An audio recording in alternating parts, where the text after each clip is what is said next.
और शुरुआत आज की सबसे बड़ी खबर के साथ।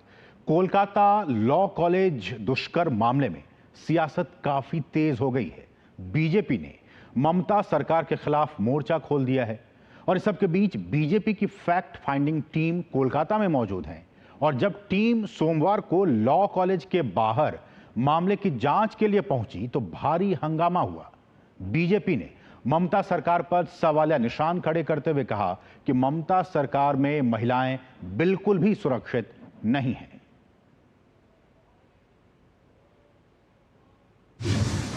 बंगाल में दुष्कर्म की घटना पर सियासत तेज। पश्चिम बंगाल की राजधानी कोलकाता के एक कॉलेज कैंपस में लॉ स्टूडेंट से दुष्कर्म और दरिंदगी की घटना पर अब राजनीति काफी गर्माने लगी है। कोलकाता पुलिस की जांच के बीच बीजेपी ने एक 4 सदस्यीय फैक्ट फाइंडिंग टीम को कोलकाता भेजा है। टीम में पूर्व मंत्री सतपाल सिंह, मीनाक्षी लेखी, बिप्लब कुमार देव और मनन कुमार मिश्रा शामिल हैं। बंगाल में महिलाएं सुरक्षित नहीं। सोमवार को बीजेपी की फैक्ट फाइंडिंग टीम ने कोलकाता में पुलिस कमिश्नर मनोज वर्मा से मुलाकात की। इस बीच पूर्व केंद्रीय मंत्री और समिति के सदस्य सत्यपाल सिंह ने कहा कि हम पश्चिम बंगाल की हर एक बहन बेटियों के साथ मजबूती से खड़े हैं। वहीं टीम की एक और सदस्य मीनाक्षी लेखी ने कहा कि बंगाल में महिलाएं सुरक्षित नहीं हैं। हम प्रशासन से मिलना चाह रहे हैं, लेकिन प्रशासन को हमसे मिलने तक का समय नहीं है। भारतीय जनता पार्टी का प्रत्येक सदस्य, प्रत्येक पदाधिकारी बंगाल की, पश्चिम बंगाल की प्रत्येक हमारी बहन और बेटियों के साथ हम पूरी ताकत के साथ उनके साथ खड़े हैं। देवी प्रधान क्षेत्र है, यहाँ पर देवी की अर्चना पूजा की जाती है। ऐसे क्षेत्र में अगर महिला अपने आप को सुरक्षित महसूस नहीं करती तो कहीं ना कहीं यहाँ की कानून, नियम, व्यवस्था के ऊपर बहुत बड़ा प्रश्न चिन्ह लगता है। भाजपा की इस जांच समिति का उद्देश्य मामले में सत्य तथ्य का पता लगाना है। भाजपा का कहना है कि ममता सरकार में महिलाएं सुरक्षित नहीं हैं। इतना ही नहीं, बंगाल की ममता सरकार हमें कोई सहयोग नहीं कर रही है। वहीं केंद्रीय मंत्री गिरिराज सिंह ने भी ममता बनर्जी की सरकार पर निशाना साधा है। सिंह ने कहा कि ममता सरकार में पश्चिम बंगाल महिलाओं और हिंदुओं के लिए सुरक्षित नहीं है। 8 महीने की गैप में पश्चिम बंगाल में 2 ऐसी घटनाएं घट गई। एक आरजी कर, दूसरा है साउथ कलकत्ता लॉ कॉलेज, ये जो कस्बा में स्थित है, उसमें एक बच्ची के साथ 19 इयर्स ओल्ड है, फर्स्ट ईयर की छात्रा है, उनके साथ बलात्कार हो गया। एक महिला मुख्यमंत्री के होने के बाद बार बार ऐसी घटनाएं घट रही। ममता बनर्जी के नेतृत्व में वो बंगाल न महिलाओं के लिए सुरक्षित नहीं है, लड़कियों के लिए बिल्कुल सुरक्षित नहीं। दोषी को हो आजीवन कारावास। इस बीच पीड़िता के वकील ने कहा है कि पीड़िता द्वारा दर्ज की गई एफआईआर के आधार पर मामला सामने आया है। ये एक सामूहिक दुष्कर्म है। अधिकतम सजा 20 साल से कम नहीं होनी चाहिए और आजीवन कारावास तक हो सकती है। फास्ट तरीके से कलकत्ता पुलिस ने मूव किया और उसी हिसाब से जो भी एक्यूज है उनको अरेस्ट किया, तो it's a very good step. पीड़िता ने जब जाके एफआईआर लॉन्च किया या एफआईआर जाके जब दर्ज किया, उसके बेसिस पे जो मैटर सामने आया कि ये क्लियर कट एक चीज है जो गैंगरेप है। On the basis of that highest जो पनिशमेंट होगा shall not be less than 20 years, but it may lead up to life imprisonment. इस बीच राष्ट्रीय महिला आयोग की 3 सदस्यीय टीम भी रविवार को कोलकाता के लॉ कॉलेज का दौरा किया। घटनास्थल का दौरा करने के बाद टीम ने कहा था कि पश्चिम बंगाल सरकार और यहाँ की पुलिस कोई सहयोग नहीं कर रही है और घटना की सच्चाई पर पर्दा डाला जा रहा है। वहीं विशेष जांच दल भी घटना से जुड़े हर पहलू को खंगाल रहा है। इस बीच कोलकाता में लॉ कॉलेज की छात्रा से दुष्कर्म की घटना को लेकर विरोध प्रदर्शनों का सिलसिला भी तेज हो गया है। लॉ कॉलेज की छात्राओं ने भी विरोध प्रदर्शन किया। वहीं कोलकाता सामूहिक दुष्कर्म की घटना को लेकर सिलीगुड़ी में भाजपा कार्यकर्ताओं ने सरकार के खिलाफ विरोध मार्च निकाला। प्रसेनजीत बख्शी के साथ ब्यूरो रिपोर्ट, डीडी न्यूज।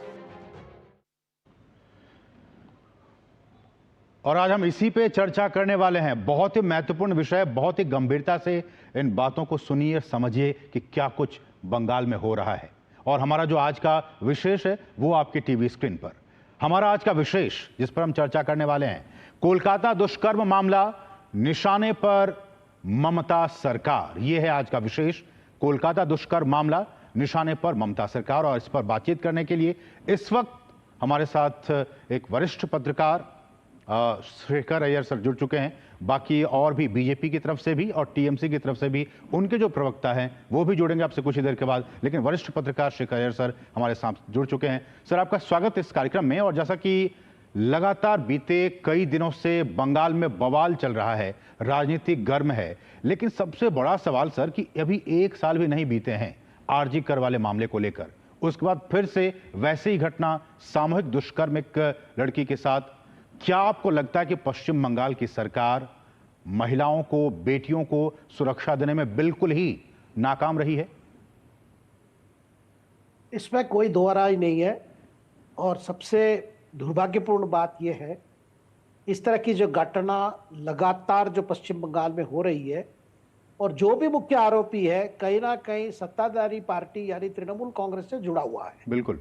या छात्र संघ का है, या पार्टी का है, या कोई एमएलए का असिस्टेंट है, इस तरह की बातें आ रही है। और यही घटना को लीजिए, आज कलकत्ता पुलिस की तरफ से भी कहा जा रहा है, ये जो मनोजीत आम मिश्रा यानी मनोजीत मैंगो मिश्रा बोल रहे हैं, इनके खिलाफ ऐसे 5-6 घटनाएं हैं। बिल्कुल। और सारे घटनाएं इसी टाइप की है कि कई महिला को छेड़छाड़ करना, कभी इनको मिसबिहेव करना, कभी मारपीट करना। लेकिन सवाल आता है पुलिस ने कार्रवाई क्यों नहीं की? और दूसरी बात, ये व्यक्ति जो अक्यूज्ड है, ये उसी कॉलेज में किसी तरह नौकरी मिल गया, नॉन टीचिंग स्टाफ। बिल्कुल। और उस कॉलेज का चेयरमैन कोई तृणमूल एमएलए है। तो कहीं ना कहीं इसको लगता है कि ये राजनीति इसमें जुड़ा हुआ है। इसलिए जुड़ा है कि इसको नौकरी देने वाले कौन है, इसको नॉन टीचिंग स्टाफ यानी इसको मंथली 15,000 रुपया मिलता था, तो कौन दे रहे हैं ये पैसे? अच्छा, इस व्यक्ति ने कॉलेज से पास भी नहीं किया, बीच बीच में छोड़ा, ज्वाइन किया, छोड़ दिया, ज्वाइन किया, छोड़ दिया। सर, हम दिखा भी रहे हैं, शेखर सर आप देखिए टीवी स्क्रीन पे हम वो ग्राफिक्स दिखा रहे हैं कि क्या कुछ उसका आपराधिक रिकॉर्ड रहा है। और सर, हमारे साथ दोनों ही मेहमान जुड़ चुके हैं। हमारे साथ सौरभ सिकदर जी हैं जो कि प्रवक्ता हैं बीजेपी की तरफ से। सौरभ जी, आपका बहुत स्वागत इस कार्यक्रम में। और हमारे साथ टीएमसी की तरफ से अपना पक्ष रखने के लिए उनके सपोर्टर और नेता भास्कर सिन्हा राय जी हैं। भास्कर जी, आपका भी बहुत बहुत स्वागत। भास्कर जी, मेरा सवाल आपसे है, और जैसा कि हम अभी वरिष्ठ पत्रकार शेखर सर से पूछ रहे थे, क्या अभी 1 साल भी नहीं बीते हैं आरजी कर का इतना बड़ा ये मामला हुआ, उसके बाद से 1 साल के अंदर ही दूसरा ये सबसे बड़ी घटना हो गई वहां पे। क्या महिलाएं, बेटियां बंगाल में अपने आप को सुरक्षित नहीं महसूस कर पा रही हैं? और अगर कर पा रही हैं तो क्या ये सरकार उसको गारंटी देगी कि हां, आप हमारे राज्य में रह रही हैं, हम आपको सुरक्षा की गारंटी देते हैं? देखिए, सुरक्षा तो है ही। आप बताइए, कॉलेज के अंदर तो पुलिस नहीं रह सकता है। कॉलेज के अंदर छात्रा, लेकिन सर जिसके खिलाफ जो दोषी है, जो आरोपी है, उसके खिलाफ कई आपराधिक रिकॉर्ड हैं, पुलिस ने क्यों नहीं कार्रवाई की इतने सालों में? कहने दीजिए। देखिए, बेल मिला है। आप जो बोल रहे थे ना, उसके खिलाफ कुछ नहीं हुआ। आप कानूनन वो बेल मिला, कोर्ट से अगर किसी को बेल मिल जाए तो क्या करे? कानूनी कार्रवाई चल रहा है, ऐसा नहीं है कि कुछ नहीं हुआ। एफआईआर दर्ज करने के बाद अगर किसी को बेल मिल जाए तो आप क्या कह सकते हैं? इसमें टीएमसी का क्या करना है? अब दूसरी बात है कि वो टीएमसी का अब नेता नहीं है। अब पहले कब नेता रह चुका, उसके खिलाफ मतलब किसी के नेता रहने के दौरान भी उन्होंने आपराधिक घटनाएं की हैं सर। नहीं, वो तो नेता रहते हुए वो जो अपराध, जब उनका संबंध टीएमसी के साथ था तब भी वो आपराधिक कामों में संलग्न था। चल रहा है, ऐसा नहीं है। वो जो किया है उसके लिए वो बेल में है, अभी भी कानूनी कार्रवाई चल रहा है। ऐसा नहीं है ऐसे छोड़ दिया गया। देखिए, बात ये है कि ये जो हुआ है कॉलेज के अंदर गार्ड के रूम में हुआ है। अगर आप कहिएगा कि कॉलेज के अंदर गार्ड के रूम में क्या पुलिस रह सकता है? कैसे? आप सुरक्षा का मतलब क्या है? अरे सर, पहले तो आप कह रहे थे कि हॉस्पिटल के अंदर कोई कैसे हो सकता है, अब ये कॉलेज में हो गया तो कॉलेज की बात आप कह रहे हैं। तो महिलाएं कहीं नहीं जाएं क्या? हॉस्पिटल ना जाएं, वहां पढ़ाई ना करें, कॉलेज ना जाएं, वहां पढ़ाई ना करें? देखिए, आप सुरक्षा का बात जो बोल रहा है, मैं इसीलिए बोल रहा हूँ, सुरक्षा देने के लिए आप कॉलेज के अंदर कोई कुछ हो जाता है, मतलब स्टूडेंट्स के बीच में कुछ होता है, तो उसमें क्या, कैसे आप सुरक्षा चाहते हैं? आप चाहते हैं कि पुलिस खड़े रहें? ये मनोजीत मिश्रा हिस्ट्री शीटर रहा है सर, इनके खिलाफ बहुत सारे मामले हैं, चाकू घोंपने से लेकर गैंग रेप तक का मामला इनके खिलाफ है। तो बीते सालों में सरकार ने क्या किया इनके खिलाफ? क्यों नहीं इनको जेल के अंदर डाला? सुनिए, कहने दीजिए। जो सिक्योरिटी एजेंसी का ये जिम्मेदारी था, और सिक्योरिटी एजेंसी का जो सिक्योरिटी गार्ड, उसको अरेस्ट किया पुलिस, तो सिक्योरिटी गार्ड का ये तो गलती है, उन्होंने बताया नहीं, उसको कहा नहीं, उनका ये जिम्मेदारी था। आप कॉलेज का सिक्योरिटी देने के लिए किसी को अपॉइंट करते हो और वो आपका घर में घुस के ये सब करता है, तो आपने कभी इन्फॉर्म किया, कभी बताया कॉलेज अथॉरिटी को? और जो बोल रहा है कि ये टीएमसी का था, एक जमाने में सब लीडर है, क्या है नहीं है, लेकिन जब किया है वो कौन था? अब गवर्निंग बॉडी में वो क्या नौकरी मिला, क्या ये नहीं सब मिला, जांच का विषय तो सर राज्य सरकार का है ना, उनको करना चाहिए था। लेकिन एक बड़ी बात बोल रहा हूं, बीजेपी के महिला प्रेसिडेंट अग्निमित्रा पाल आज उन्होंने कही है कि हमें पुलिस के ऊपर ही भरोसा है, सीबीआई के ऊपर भरोसा नहीं है। तो पुलिस जांच कर रहे हैं, पुलिस जिस दिन घटना हो उसके बाद वाला दिन में अभी 4 जनों को अरेस्ट किया है। तो बीजेपी का महिला प्रेसिडेंट जब हमारे ऊपर, पुलिस के ऊपर, राज्य सरकार के पुलिस के ऊपर उनका जब वो जब बोल सकते हैं कि we believe on the police investigation और हम पुलिस के ऊपर भरोसा रखते हैं, तो इसमें और क्या है? अब बीजेपी के जो फैक्ट फाइंडिंग कमेटी क्या फैक्ट फाइंडिंग करेगा? पुलिस इन्वेस्टिगेटिंग हो रहा है और पकड़ा भी गया है, आज जितना जल्दी से जल्दी उसको सजा दिया गया। सौरभ जी, ये रेप जो है ना, रेप एक सामाजिक व्याधि है। आप किसी को पुलिस रख के कुछ की करके ये नहीं रोक सकते, ये सामाजिक व्याधि है। ये पुलिस प्रशासन की विफलता है, वही तो कह रही है बीजेपी। कहां से? आप घर में, अगर मान लीजिए आपका घर में, आपका कॉलेज के अंदर, स्कूल के अंदर अगर ये घटना घटे तो क्या पुलिस वहां पर सुरक्षा देगी? पुलिस को रहना चाहिए? आप ये बता दीजिए कॉलेज के अंदर। ठीक है, ये जवाब देने के लिए बीजेपी के साथ हमारे प्रवक्ता हैं। सौरभ जी बताइए, रिस्पॉन्ड कीजिए। से उनको शांतिपूर्वक सुन रहा था, बीच में ना टोके, क्योंकि हर जगह संतरास चलाता है, यहाँ भी आके नहीं चला है। देखिए, हम थोड़ा फ्लैश पीछे जाना चाहता है। ममता बनर्जी जब पावर में आए तो सबसे पहलू क्या आया? पार्क स्ट्रीट रेप कांड। उसके बाद क्या आया? कामदूनी रेप कांड। हर साल में बंगाल में ऐसे एक घटना घटते आया है पिछले 10-12 साल में। हर साल में मैं गिना सकता हूं। और लास्ट में जो आरजीकर में हमारे बहन की रेप करके हत्या हुआ है, उसके बाद मुख्यमंत्री जी का क्या बयान आया था कि मैं सचेतन रहूंगा कि ऐसा घटना नहीं घटे। और उसका घर से 10 किलोमीटर के अंदर ये घटना घट गया, 10-12 किलोमीटर के अंदर, उनके घर से, कोई गांव में नहीं, कोई ऐसा रिमोट एरिया में नहीं। मैं संदेश खाली का बात तो कर ही नहीं रहा हूं। देखिए, ये जो तृणमूल का प्रवक्ता दादा मेरे थे, वो जो बता रहे थे कि सामाजिक व्याधि है, तो बंगाल में ये रेप को सामाजिक व्याधि बनाने वाले इस सरकार है। क्योंकि यहाँ पे धर्षणकारियों का सजा नहीं होता है। यहाँ पे जो, दादा बीच में मत बोलिएगा प्लीज, मैं आपको सुन रहा था, थोड़ा सुनिए मेरे को। उसके बाद जो है, ये पुलिस का डर जो है बंगाल के, ये तृणमूल के गुंडे और जो ये एंटी सोशल एलिमेंट से आज ये पार्टी चल रहा है, उसके मन से निकल गया है। क्यों? क्योंकि पुलिस को हमने देखा है कि उसके पार्टी का नेता किस भाषा में एक थाना का आईसी से बात करता है।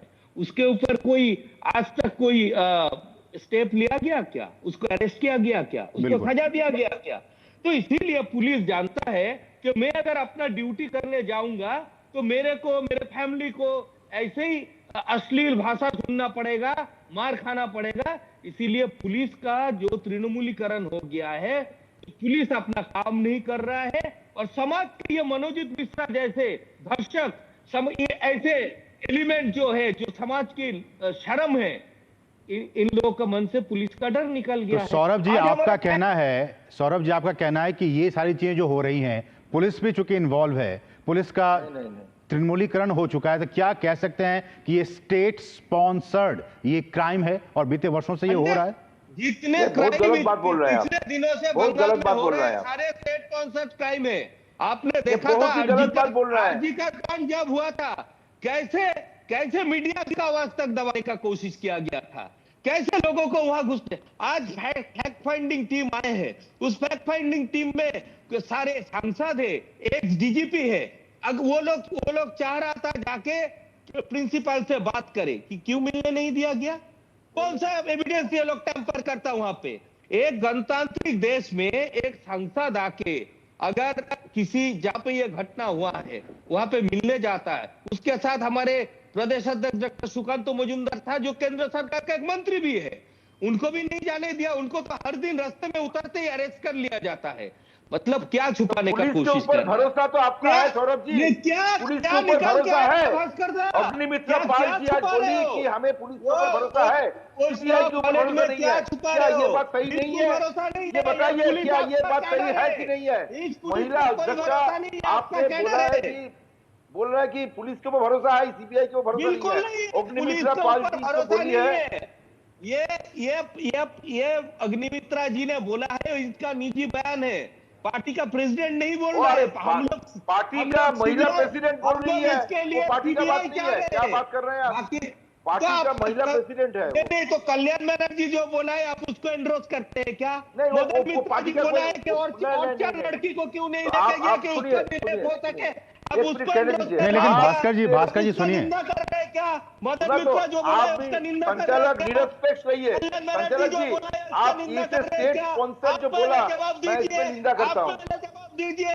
जो आप मदन मित्रा impartial बोला है, रहिए। आप उसको सपोर्ट करता है या निंदा करता है उसका? इसका जवाब दीजिए। मदन मित्रा मैं आप ही जवाब का दे दल रहा का हूँ। नेता है ना? नहीं, जो भास्कर मदन जी मित्रा बोला है, बीजेपी का तो आप साफ तौर पे दीजिए। कहना है ना कि पुलिस भी मिली हुई है, और पुलिस अगर मिली नहीं होती तो कार्रवाई की गई होती इतने सालों में। इनका आपराधिक रिकॉर्ड ये सिर्फ एक मामला नहीं है, कई मामले हैं। 2011 के बाद एक भी ऐसे घटना नहीं है जहां पर मुजरिम जेल में नहीं है। एक भी घटना के बाद बता दीजिए जहां पर मुजरिम जेल में नहीं है। दूसरा, आप संचालक हैं, आप इम्पार्शियल रहिए। ये जो स्टेट स्पॉन्सर्ड जो बोल रहे हैं, क्या ये धर्षण मतलब रेप जो हो रहा है, तो इसमें क्या सरकार जो स्टेट स्पॉन्सर को क्या बोलेंगे? देखिए संजय राय क्या को बोलेंगे? बोलेंगे क्या? अरे सुनिए, खुश होते बोलने क्या? दीजिए, सौरभ जी ये बोलने सेंट्रल दीजिए। स्पॉन्सर संजय राय को खुश कौन होते हैं पकड़ा? क्या? संजय राय को पकड़ा कलकत्ता पुलिस। उसके बाद बाकी CBI लोगों को इंक्वायरी क्यों हुआ। नहीं पकड़ा? उस टाइम सुनिए पर ना, क्यों एविडेंस किया गया? टाइम पर क्या? क्यों एविडेंस किया गया? सीबीआई उस ने दिन बोला है वहाँ पे क्या? तोड़फोड़ सीबीआई क्यों बोला किया है? गया? सीबीआई वहाँ पे नहीं बोला है। टाइम पर क्यों आपका एविडेंस किया सीबीआई गया? नहीं बोला, सीबीआई को 2 दिन evidence। घुसने आप क्यों बोल नहीं रहे दिया? हैं। आरजी का सुनिए, सीबीआई को 2 दिन बाद घुसने क्यों नहीं दिया आपने? सुनिए एक सेकंड। अच्छा सौरभ जी, आप शांति से सुनिए। CBI has never told that tampering evidence, और फॉरेंसिक वाले भी कहा है एक जनाई अरे जो आप मानते नहीं है। क्राइम था उसी को तो तोड़ दिया गया था। आरजी कर में क्या बात कर रहा है? सीबीआई को 4 दिन के अंदर उसको तोड़ दिया गया। 96 उसके बाद आवर्स सीबीआई 4 दिन बाद आए। सुनिए भ्रमित मत कीजिए दर्शकों को। सीबीआई 4 दिन बाद आया सौरभ जी, सीबीआई 4 दिन बाद आया है। मुख्यमंत्री 1 महीना बाद जाके उसको सांस हुआ जाके आरजी करके लोगों से मिलने का। सारा हिंदुस्तान में एक जगह दिखा दीजिए जहां पर, सारा हिंदुस्तान में एक घटना दिखा दीजिए जहां पर सीबीआई विद इन 96 आवर्स जांच करना शुरू कर दिया। बताइए कहां से 3-3, 4-4 महीने बाद सीबीआई आता है यहाँ पर। हमारे साथ शेखर जी भी हैं। मैंने गलत बोल रहा हूँ? बंगाल में क्यों भास्कर जी हमारे साथ शेखर जी भी हैं, वो बताएंगे क्या कुछ, क्योंकि एनसीआरबी के डेटा भी हमारे पास हैं, किस तरह से क्राइम बढ़ा है बीते वर्षों में बंगाल में, वो भी हमारे पास डेटा है। शेखर सर बताइए किस तरह से बंगाल में क्राइम बढ़ा है, और खासकर महिलाओं के खिलाफ जो क्राइम बढ़ा है, ये पूछ रहे हैं टीएमसी वाले, बताइए इन्हें जरा। अश्विन जी, पहले से ही हम एक चीज नोट कर रहे हैं, एक ट्रेंड नोट कर रहे हैं। क्या है कि इस तरह घटना होती है और घटना में जो भी मेन एक्यूज निकलता है उसका कहीं ना कहीं सत्ताधारी पार्टी से लिंक है, और उसके ऊपर पहले भी कंप्लेंट्स होते हैं लेकिन उस पर कार्रवाई नहीं होती है। अब घटना बड़े होने के बाद, सुर्खियों में आने के बाद फिर कार्रवाई होती है। मेरा सवाल है कि उससे पहले क्यों कार्रवाई नहीं हो रही है? भाई 5 घटना इनके साथ हुई है, 2 बार 2 महिलाओं को इसने पीटा है, 2 महिलाओं के साथ दुर्व्यवहार किया है, फिर क्यों नहीं हुआ? और ये बात मुझे पूछना चाहता हूं, जो आदमी लॉ तक पढ़ा नहीं, खत्म नहीं किया, वो वहां नॉन टीचिंग स्टाफ बन गया, और उसको नौकरी किसने दी? और उसको क्यों लोग डरते थे? बाकी छात्र क्यों बड़े डरते थे उनसे? आज तो बात सामने आ रही है, लोग डरते हैं उससे। क्यों डरते हैं? नहीं बड़ा वो टॉप उस पार्टी के जो सत्ताधारी पार्टी है तृणमूल पार्टी में, उसका इतना कॉन्टैक्ट है। अब सवाल है भाई, चीज बड़ी हो गई, रेप घटना पुलिस के पास पहुंची, उसे आपने पकड़ कर रख दिया, लेकिन जो पिछले 5 केस में आप एक केस में उसको अंदर करते, आज की ये मोहब्बत नहीं आती। आप एक महिला को बचाते, लेकिन वो नहीं किया। मैं सवाल यही पूछ रहा हूँ आसिफ जी कि ऐसे व्यक्ति, ऐसी जो बैड कैरेक्टर्स हैं, उनकी हिम्मत कहां से आती है? वो हिम्मत इस तरह की घटनाएं करने की, ऐसी क्राइम यही सबसे बड़ा सवाल है शेखर कॉन्फिडेंस कहां से सर, आती यही है? सबसे बड़ा सवाल है, हिम्मत कहां से आती है इन लोगों में?